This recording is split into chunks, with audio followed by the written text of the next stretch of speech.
kisah nyata ketika saya tinggal di Tangerang, Dharma Ratna. Saya pernah tinggal di Dharma Ratna sekitar 4 bulan. Nah, kalau Bapak Ibu pernah ke Dharma Ratna, itu adalah wihara yang paling dekat dengan Bandara Soekarno-Hatta. Jadi kalau Bapak Ibu satu hari ke Bandara Soekarno-Hatta, boleh berkunjung ke Dharma Ratna. Cari di GPS, Dharma Ratna, akan keluar Jurumudi. Hanya 15 menit kalau tidak macet. Tapi Jakarta kalau jam sibuk sangat macet. Nah, wihara itu tinggi besar. Wihara kota, jadi karena di kota itu tanah mahal, jadi mereka buat menjadi tinggi. 6 lantai sepertinya. 6 lantai. Nah, ini ada yang unik dengan wihara itu ya. Kalau Bapak Ibu berkunjung ke wihara itu, saya sarankan jangan buka jendela. Ingat ya, kalau Bapak Ibu nanti ingin berkunjung ke wihara itu, mau minta nginap misalkan, boleh nginap. Kalau Bapak Ibu bisa kenal salah seorang biku di sana, boleh. Bante, saya izin nginap 1 hari 2 hari ya silakan. Tapi jangan buka jendelanya. Kenapa? Pernah satu kejadian seperti ini. Ada umat ya datang dari jauh karena paling dekat dengan bandara. Jadi dia datang ke Dharma Ratna. Bante, kami ingin nginap. Ibu-ibu 2 orang. Ya silakan. Pakai kamar tamu. Karena biku di lantai 3, lantai 4, di lantai 2 ada kamar tamu. Dikasihlah ibu ini di kamar tamu. Jam 10 malam,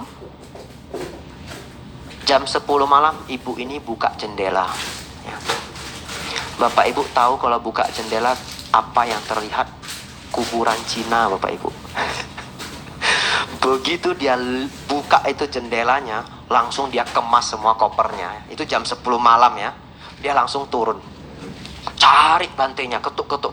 Bante, saya izin ya Bante ya, saya pindah ya. Lo mau kemana? Oh enggak apa-apa Bante, kami di hotel saja, katanya begitu. Dia jam 10 dia rela, dia tidur di hotel. Bapak Ibu bayangkan tidur di hotel jam 10 kan ruginya minta ampun toh. Karena besok mungkin dia sudah terbang. Karena dia sengaja di sana supaya dekat dengan bandara. Nah, saat saya di Dharma Ratna, kami melaksanakan retreat meditasi ya. Tapi retreat ini tidak formal. Jadi hanya beberapa orang yang tahu. Tidak formal maksudnya tidak dipublis. Tidak dipublis, jadi hanya beberapa orang yang memang dekat dengan wihara, dia ikut retreat itu. Waktu itu kami biasanya retreat itu mulai meditasi tepat jam 5. Jadi peserta sudah harus meditasi pas jam 5. Salah satu peserta, dia kenal dengan operator CCTV. Ya, sepertinya di sini tidak ada CCTV ya. Dia kenal dengan operator CCTV sehingga dia tahu cara mengakses video CCTV lewat HP. Karena retreat itu memang bukan retreat formal, jadi HP tidak disita. Pagi dia bangun sekitar jam 4:40 dia bangun, atau mungkin kurang. Begitu dia bangun, ini orang memang agak kurang kerjaannya. Ya maklum ya, orang banyak jenis ya Bapak Ibu. Begitu dia bangun, dia cek HP, open CCTV kamera. Untuk apa? Kurang kerjaan, dia mau lihat sudah ada nggak orang yang meditasi, ya toh? Karena orang kan kepo, wajar ya. Dia cek ini ada nggak yang pagi-pagi meditasi, karena dia melihat kalau ada, wah rajin bener, maksudnya begitu. Dan maksud dia lagi, kalau belum ada yang turun, dia mau tidur 10 menit lagi. Nah gitu ya. Nah 10 menit itu berharga kalau bangunnya jam 4-an. Nah, lalu dia lihat, ini real. Saya lihat dengan mata kepala saya sendiri. Jadi Bapak Ibu akan dapat true story dari biku yang tidak boleh bohong. Ini true story, real true story. Kalau tetangga yang ngomong belum tentu Bapak Ibu yakin ya. Nah, begitu dia lihat, ada satu peserta yang sedang duduk meditasi ya, dengan postur yang begitu mantap. Tepat di sampingnya berdiri pocong. Cincinnya ini ya ada pocong, ada kuncupnya lagi. Saya lihat sendiri. Ini ada kamera lagi. Tidak mungkin saya berani mereka-reka cerita ya. ada foto pocong. Lalu orang ini capture. Setelah capture, dia nggak berani lihat lagi. Dia simpan, dia turun juga meditasi. Nah, setelah dia turun selesai ya, kami setelah siap makan pagi, diperlihatkanlah foto ini ke saya. Saya lihat, terkejut sekali. Ini cincin pocong ini ya, lihai ya. Saya sampai sempat berpikir ya, ini sudah hebat, ini bisa ambil foto pocong ya. Kalau Bapak Ibu ada di antara Bapak Ibu yang tahu ya, cara merekam hantu yang bisa membuktikan itu benar-benar teknik merekam hantu, Bapak Ibu pasti dapat hadiah Nobel. Serius loh. Karena hantu itu adalah misteri sains yang selama ini tidak pernah terpecahkan, tidak diakui sains sampai hari ini. Bapak Ibu bisa membuat hantu diakui sains, pasti hadiah Nobel. Nah, saya sudah mikir, jangan-jangan saya bisa dapat hadiah Nobel ya. Nah, begitu saya lihat ini, kami datangilah peserta yang di PDKT-in sama pocong itu ya. Ternyata Bapak Ibu tahu, orang yang di samping pocong itu umurnya 30-an, laki-laki, dan sangat takut hantu. Iya, dia sudah takut hantu sejak kecil. Aduh, takut hantunya luar biasa. Lalu kami datangi ya, di kamar kami datangi, kami panggil. Kami kasih tahu, kami mau kasih lihat sesuatu. Coba lihat sendiri. Dia lihat, karena kan gelap toh. Itu capture CCTV itu jam 4, itu hanya via infrared, karena gedung itu semua ditutup lampunya. Karena meditasi. Hanya altarnya cukup terang. Di Dharma Ratna itu ada 2 lampu lampion ya, yang warnanya berubah-ubah, biru, kuning gitu ya. Jadi ya, begitu dia lihat, apa ini, dia belum lihat berarti ya, belum pakai sati ya. Begitu dia terkejut, Bapak Ibu tahu, dia teriak, makjang itu, dia langsung lari ke kamar. Ini laki-laki umur 30-an loh, Bapak Ibu coba renungkan sendiri ya. Dia langsung lari masuk ke kamar, sembunyi itu di ranjangnya itu, nutup kepalanya pakai bantal. Laki-laki umur 30-an. Lalu kami datangi, kenapa? Nggak mau Bante, tolong saya nggak mau Bante, tolong saya nggak mau. Pokoknya dia beneran, dia takut minta ampun.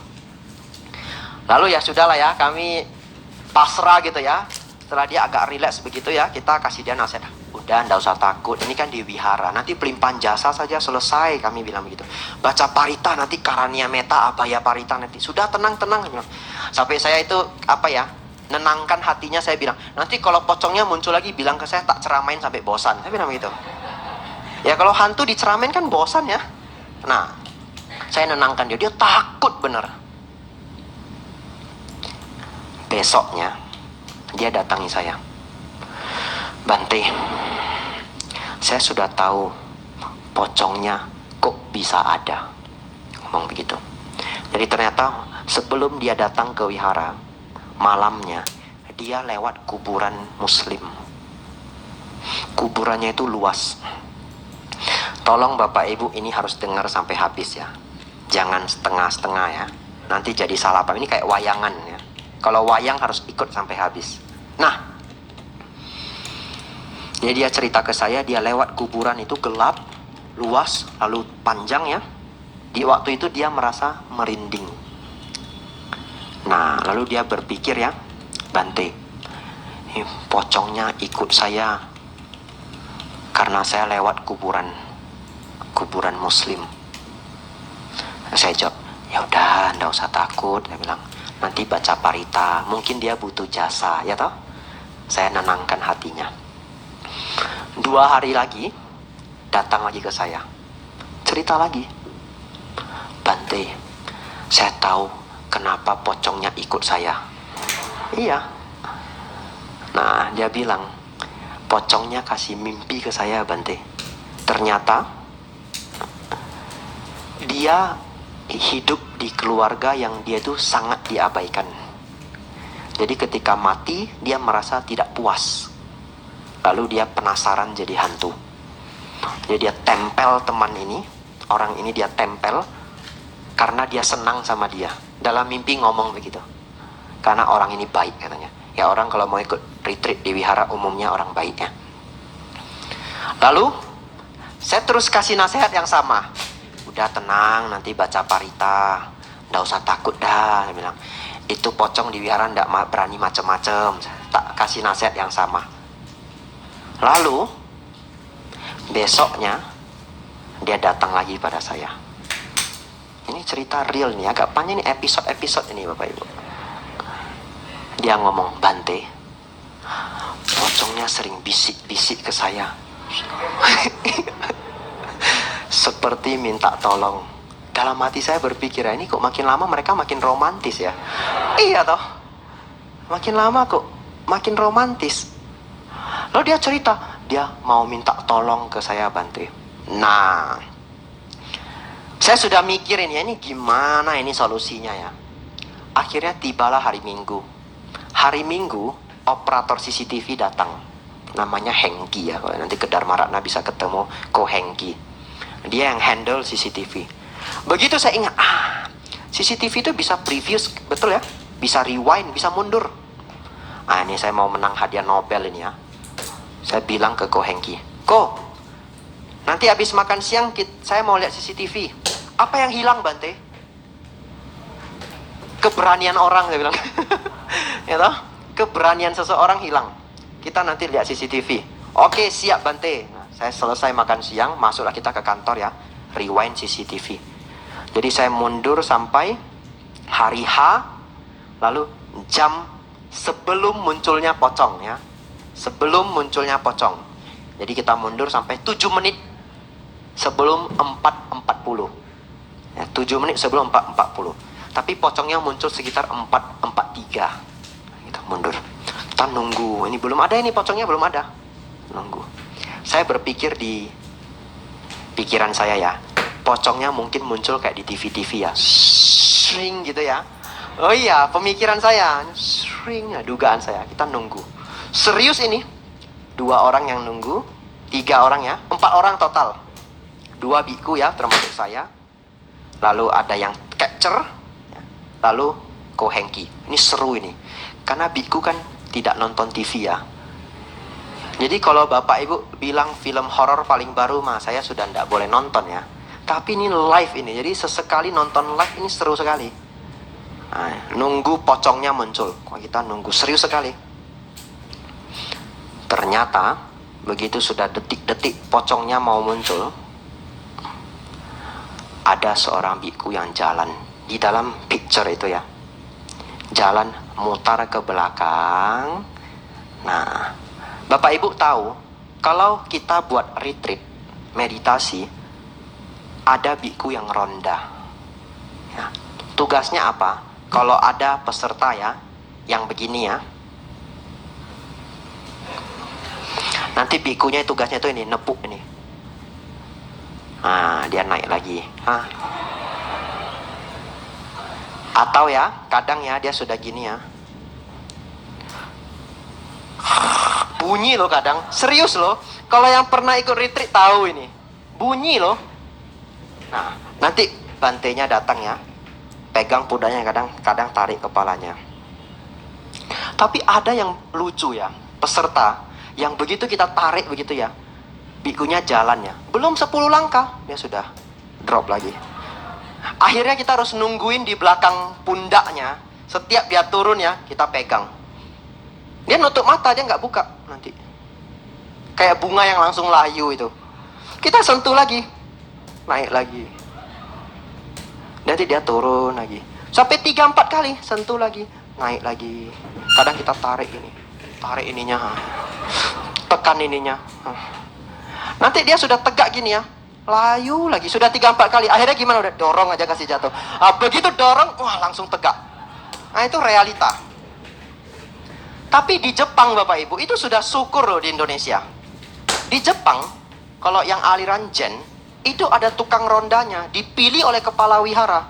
Pakai rotan. Harusnya Indonesia boleh tiru itu ya. Nanti Daya Kasaba, Masampati buat peraturan ya. Tapi peserta retreat tanda tangan ya. Nanti bantainya di visum gimana ya enggak? Pakai rotan. Begitu ada yang gini ya. Pok, 1 kali cukup. Langsung segar. Tidak akan ngantuk lagi. Nah, Jadi karena CCTV di Dharma Ratna itu frame per secondnya rendah ya. Frame per second itu artinya gambarnya itu tidak smooth ya, tidak halus, tidak lembut. Umumnya kalau Bapak Ibu nonton TV, kalau saya tidak salah TV itu 24 frame per second. 24 gambar dalam 1 detik. Karena video itu adalah kumpulan gambar-gambar yang digerakkan bersamaan, yang diputar. Nah, CCTV itu karena mungkin agar hemat gigabyte memori ya, biasanya begitu ya. Itu tukang komputer, jadi kita undang untuk jelaskan ya. Nah, jadi frame per secondnya rendah, apalagi itu infrared, malam ya, pagi, gelap. Ternyata ketika biku ini jalannya, terjadi distorsi gambar. Sret, begitu ya. Uniknya, ketika pas Bante ini tepat di peserta ini, terjadi distorsi gambar. Sret ini ya. Bikunya jadi putih dan langsing, jadilah bentuk pocong itu. Terus terang ya, saya tidak bilang nama bikunya ya. Bikunya tidak terlalu tinggi. Mungkin kalau berdiri hanya sampai di sininya saya. Tapi begitu distorsi gambar, sret ya, jadi kurus tinggi. Ada kuncup lagi. Itulah pocongnya. Distorsi gambar. Begitu kita lihat itu, semua kita ketawa. Lalu, ini video, itu bisa di rewind juga pakai HP. Bukan tidak bisa sebenarnya, tapi kita tidak tahu caranya. Lalu diajarilah sama operatornya ya. Kita datangi ini korban ya, korban dari pocong ini ya. Kita datangi, kita bilang, saya panggil dia. Kamu lihat ini. Enggak mau Bante, tolong Bante, saya enggak mau lagi, saya enggak mau lihat-lihat apa-apa lagi. Kamu lihat ini dulu, video. Aduh, video lagi. Foto aja dia udah mau mampus ya, apalagi video. Kamu lihat dulu, saya bilang, kamu lihat dulu. Tenang, lihat dulu, saya bilang begitu. Lalu dia enggak mau, tetap enggak mau. Lalu saya bilang, setelah kamu lihat, ketakutanmu pasti hilang, saya bilang begitu. Nah ini beruntung karena biku enggak pernah bohong ya. Ini kata kalimatnya otentik. Dia mikir juga, beneran, benar saya bilang. Setelah kamu lihat, kamu pasti ketakutannya hilang. Lalu kita kasih lihat. Bapak Ibu tahu dia lihatnya gimana? Ini saya peragakan sedikit ya. Dia lihatnya sambil gini ya. Nah, jadi dia lihat videonya itu gini, saking takutnya. Sambil, enggak mau saya gitu. Begitu detik-detik pocongnya mau muncul, ternyata dia melihat ada sosok biku ya, yang sedang ronda. Dan begitu pas distorsi, terbentuklah pocong itu. Nah, begitu dia lihat itu, dia bilang, oh, pocongnya Bante, katanya gitu.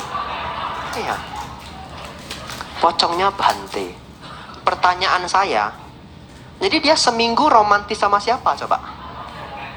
Betul ya? Selama seminggu itu dia romantisnya sama siapa?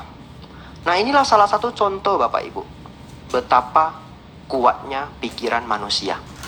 Jadi kalau Bapak Ibu tidak belajar Dhamma, Bapak Ibu tidak tahu sudah berapa banyak hal yang sebenarnya tidak pas yang Bapak Ibu masukkan di dalam pikiran sejak kecil. Tidak boleh menjahit kalau malam, bisa hisa. Katanya sial. Bapak Ibu ke konstruksi ke China itu 24 jam itu bikin baju. Itu bosnya kaya bener Bapak Ibu. Kalau Bapak Ibu bilang pantang ya, ini dia kaya bener. Karena dulu jarum itu mahal dan dulu itu nggak ada listrik. Jadi kalau menjahit gelap, jarumnya jatuh hilang, ya toh? Atau sering kecelakaan karena gelap. Malam tidak boleh gunting kuku. Dulu saya masih ingat waktu kecil. Saya diajari ya sama neneknya teman. Untung nenek saya nggak pernah ngajari ini. Neneknya teman. Malam nggak boleh gunting kuku. Ceritanya serem lagi. Katanya kalau malam gunting kuku, nanti anak kecil tuh bisa dimakan sama siluman. Iya. Dan kalau dimakan siluman itu kan gigit tulang kita ya. Rasa suaranya tuh kayak suara gunting kuku.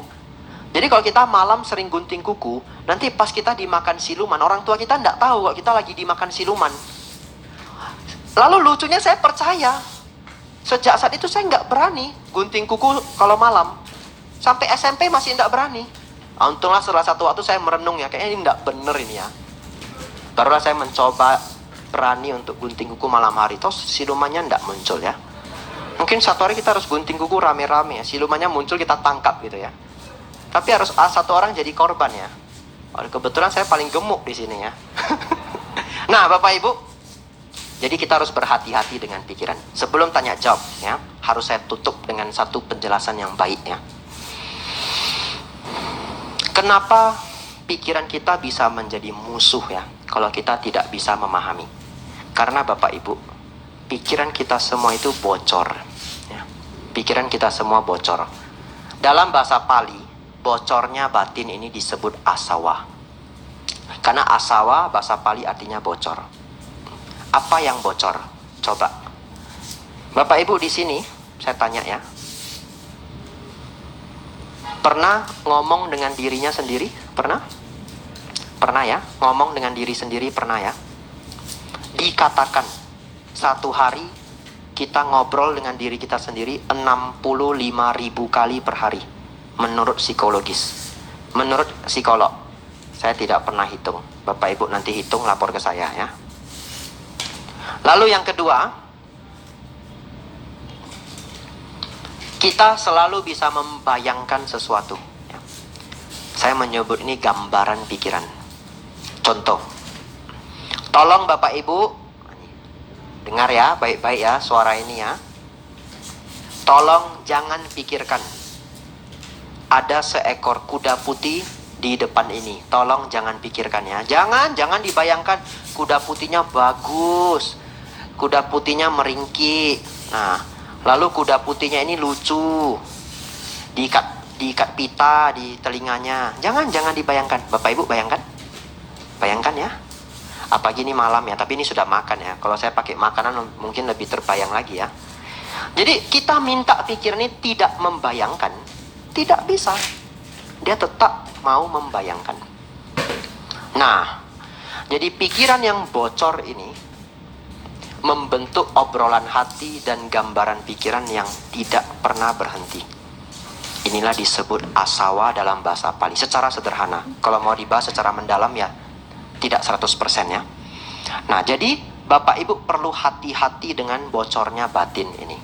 Kalau bocornya batin ini tidak kita dalami dan tidak kita pahami, maka kian hari satu waktu bocornya pikiran ini bisa menjadi musuh. Saya tutup sebelum pertanyaan. Contohnya Bapak Ibu ketika marah, ya. Marah itu adalah produk bocornya batin. Ketika gelisah, Bapak Ibu pernah gelisah? Pernah, ya? Mai sioya. Makin ngomong jangan dipikir, makin pikir. Betul, ya? Coba Bapak Ibu hari Minggu lagi happy time, tidak perlu ngantar anak ke sekolah, tidak perlu sibuk buka toko, tidak perlu masuk kerja. Pagi-pagi jam 8 pagi duduk di depan meja minum kopi sama Yu Cakoi gitu, ya. Anggap, ya, renungkan, ya. Nah, tetapi tiba-tiba terpikir, masuk bocornya pikiran. Ayo si KPR Bu Iliau, itu, ya. Aduh, KPR belum tutup. Aduh, utang belum bayar. Pertanyaan saya, bisa ndak Bapak Ibu ngomong ke pikiran ini? Pikiran, ini kan Minggu, preseng lah. Bisa ndak? Nggak bisa, ya. Libur dulu lah, libur. Nggak bisa. Pikiran, Senin aja lah mikir biar stresnya sekalian gitu, ya. Nggak bisa. Bapak Ibu tidak akan bisa menghentikan bocornya pikiran ini secara instan.